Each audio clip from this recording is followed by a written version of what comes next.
Welcome to the Varsity 845 Wrestling Podcast. I'm Sal Internado, staff writer for the Times Herald Record, here with Josh Conklin, our photographer. He shot a million wrestling tournaments this year all over the state, and we're just going to get right down to it. This is the Section 9 tournament edition, and we're going to go right to Division 1 and a couple finals that people are anticipating. They've been waiting to see since December again. They're hopefully going to be rematches of December matches. We'll start at 106 with Tyler Lynch and Minnesink Valley taking on Marco Vespa Monroe, who's a defending Section 9 champ. And, these guys went at it at the Section 9 duels in December. Vespa won 6-4, I believe. And just Josh, where you see this match? Yeah, I kind of like Lynch in this one. He was working a reversal as time ran out.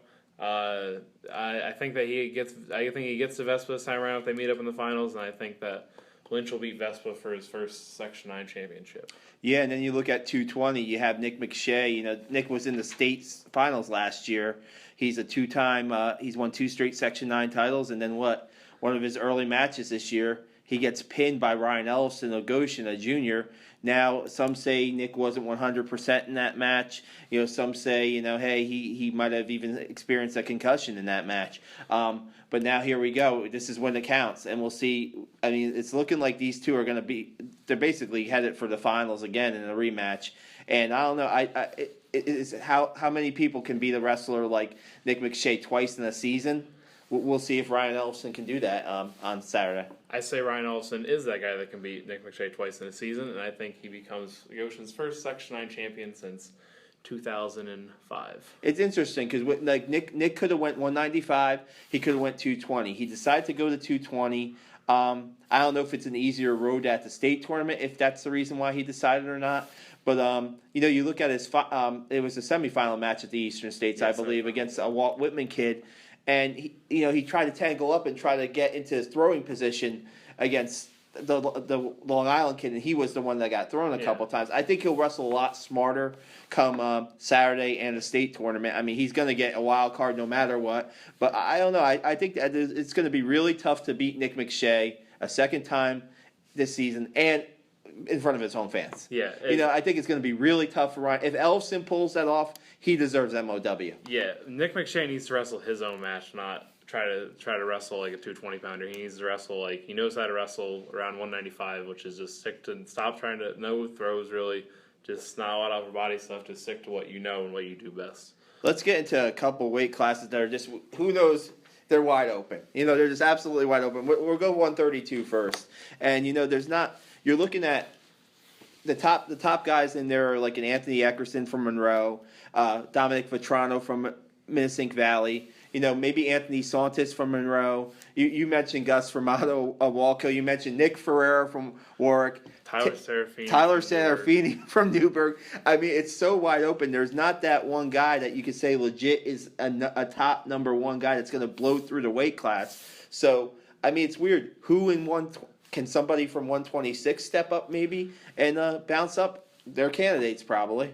Yeah, I would expect to see somebody from 126 bump up because at 126 it's kind of just who's gonna face Kevin Kelly in the final. Kevin Kelly's probably gonna take 126. So 132, it's really just wide open. So that's gonna be probably the most fun weight class to see at sections due to just the craziness, and you never know who's gonna win it. One guy I left out is Tyler Matos. I mean, he's 23-13 this year, but I mean he probably can stick with almost anybody in that weight class. So we'll see. Does he wrestle at 126? Does he wrestle at 132? Now 195 with McShay and Ellison moving up from last year to 220. This is another wide open weight class. I wrote a feature on Garrett Betcher.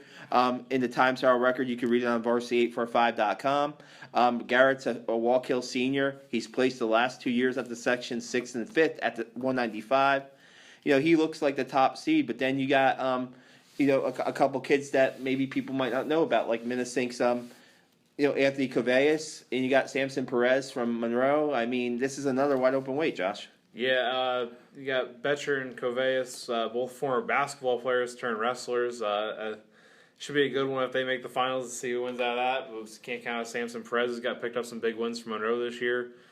It's just another wide open one. You can't really just pick or choose one. You know, another thing that we should add, that probably the top seed in this weight class would probably be Justin McLee from Washingtonville if he didn't hurt his knee at the Eastern States Classic. Justin placed 7th in the Eastern States Classic. He didn't get a chance to wrestle any consi matches because he hurt his knee. He was having a pretty good season. Now, from what Coach Andre Lee tells me, Alex Leonte will take McLee's place, and he's a possibility at this weight class too. He's another tough kid. So, man, it's going to be fun watching 132 and 195. Yeah. Let's just roll through some weight classes here. 99 pounds. We'll start from the bottom and we'll work our way up. Oscar Lianes from Middletown. He placed at the Eastern States. He's experienced wrestler. He's a senior. You got Matt Romano from Valley Central at that weight class. You got Dylan Earl from Monroe Woodbury at that weight class. They're younger wrestlers. You think Oscar should have the upper hand, but Oscar's going to battle the scale probably. Can he make the weight? If he makes the weight and he's healthy, he's going to be tough to beat, in my opinion. What do you think, Josh? I'm liking Dylan Earl here from Monroe Woodbury. I think that he pretty talented wrestler. I think that if he can make it past Romano is a huge cradler from what I've seen. Mid-Hudson tournament champ Matt Romano loves a lot go back and cradle, so if Dylan Earl can work his way past Matt Romano, I like his chances against Oscar. Yeah, in 113, you look at Connor Griner. He's a returning section champion. He's had a really great season, Connor. I think he's the favorite at that weight class. You have Anthony Stramiello at that weight class, too. Anthony won a Section 9 championship a couple years back. And, he should be the number 2 guy there. I think that Griner probably has the edge. It was 4-2 match at Section 9 duels earlier in the season, 4-2 right? match, 2 takedowns, 2 escapes was the difference in that match. I like Griner here because Griner looked very impressive at Eastern States. I think he was a 12 seed, ended up taking 6th, knocking off top seeds on his way to taking 6th. Stramiel, good wrestler, likes to scramble, pretty good in scramble situations, but I think with Griner having the earlier win and being pretty impressive at Eastern States, I think Griner takes this one. 120, we have Connor's brother Jared. That should be the top seed here. Had a pretty good season, and you talked about him. This is his year to win his section title. He's a senior. This is his way to go out. I mean, you have Rob Satriano from Valley Central. He was a Section 9 finalist last year. To me, those two could be the top wrestlers, but there's a couple different guys in the mix at 120, right, Josh? Yeah, you have Wallkill's Andrew Davis, who was in the finals last year at 99. He lost to Satriano earlier this year, 5-0. Satriano had also lost to Jared Griner 9-2, so liking Jared Griner to win his first section title at 120. Yeah, and we talked about 126 and 132. Kevin Kelly is the favorite to win his second section title at 126. Pretty much, maybe Brad Bonner can get to the finals. So Brad Bonner or Wallkill can get to the finals against him. 138, you have Charlie Johnson of Warwick. He's a senior. He's a transfer from Pennsylvania, placed 5th in Pennsylvania last year. Seems to be the top wrestler there at 138. I'm not sure if I see anybody really challenging Charlie at 138. Nah, I don't think I see anyone here challenging him either. He took 4th at Eastern States, and then he holds a 5-0 win over Andrew Neidnig from Menacing Valley, who appears to be the number 2 wrestler at this weight. But also Monticello's Ben Ulrich is another person to look at. Maybe he can pull off a win against Neidnig and make the finals. Yeah, I mean, Ben Ulrich is tough. He has a couple solid wins this year, and Monticello's program didn't have a good season dual meet wise, but they have a couple strong individuals in Ben and Mike LaRufa who will wrestle 45 or 52. 45, Evan Barzak from Monroe Woodbury, a junior, looking for his 3rd section title. Hard to see anybody knocking off Evan in this weight class. Yeah, person that would wrestle in the finals probably Washingtonville's Brandon Bobby. Looks pretty good. Then you have can't also look over Valley Central's Dan Romano and Ganasio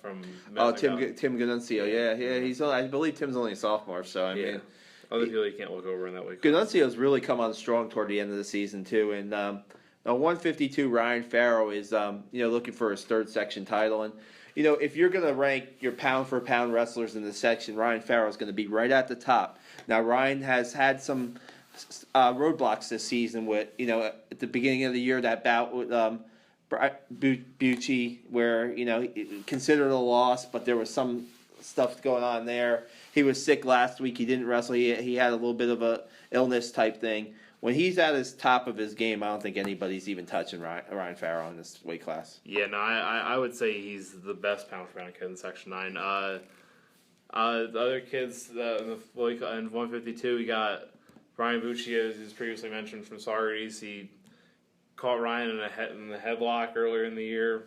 Then we got Valley Central's Mark Ohanian has wrestled some matches at 52.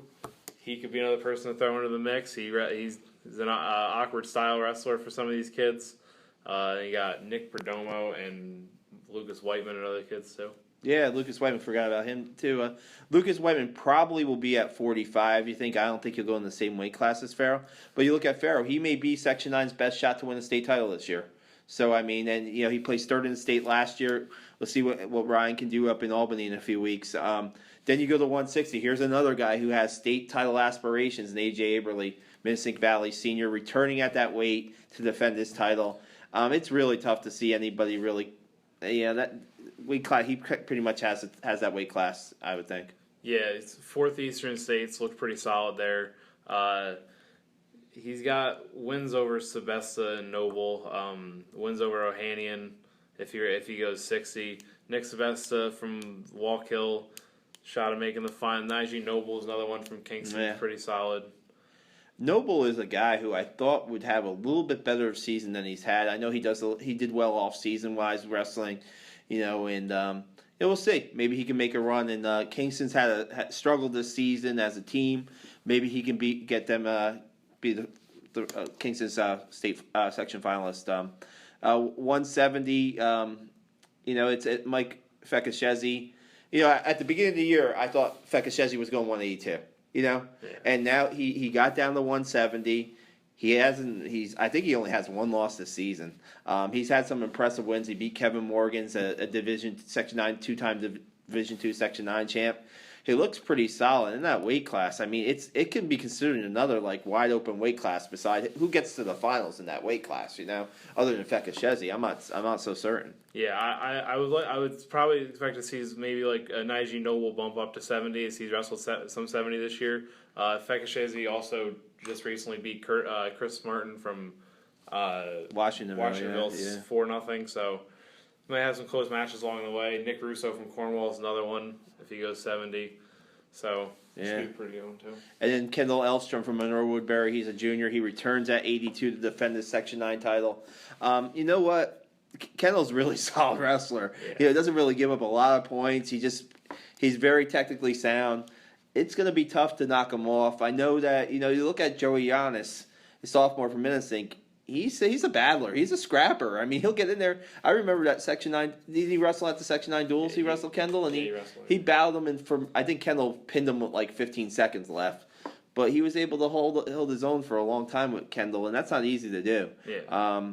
I don't know. Those two seem to be some of the top wrestlers there at that weight class. Yeah, I'd see both those on a crash course to the finals because Elstrom taking 7th Eastern States. I like seeing him win another section title there at 182. Looks a pretty solid wrestler. Yeah, and then 285. We talked about 195 and 220. Let's get to 285 real quick. Joe Humphrey, a Middletown senior. Going to be really tough to knock Joe off. I think he's hungry. This is his senior year. He hasn't won a Section 9 title yet. He's wrestled a pretty solid schedule, beat some pretty good kids. And there's really the competition at 285 this year is not, there's number 2 guy might be Alexi Gonzalez of Newburgh. It might be Humphrey's teammate Norris Gibson. I'm not too sure who's gonna be there. It should be Joe's weight class to take, I would think, this year. Yeah, Humphrey put on a lot of size from last season. He was always a big, tall kid, but now he's actually put on some weight, wrestling heavyweight. So we got him and Alexi Gonzalez there at 285. I guess one guy we should mention, and your friend is Joe Bach. I guess he had an injury.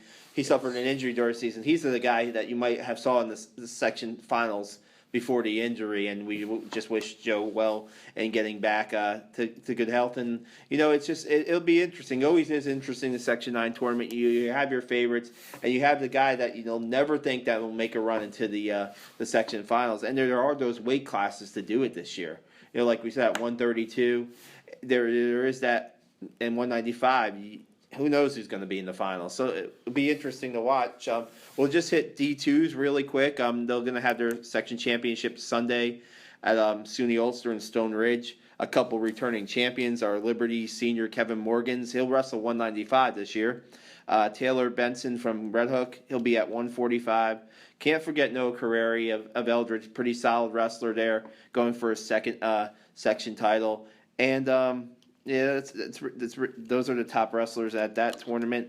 The D2 tournament, we'll see if they can put together. In the past, they're still looking for guys like Morgan's has been really close the last 2 years to place in the state. Yeah. He's been a win away. He's a really solid wrestler. He's beat some state caliber kids over his career. He has over 100 wins.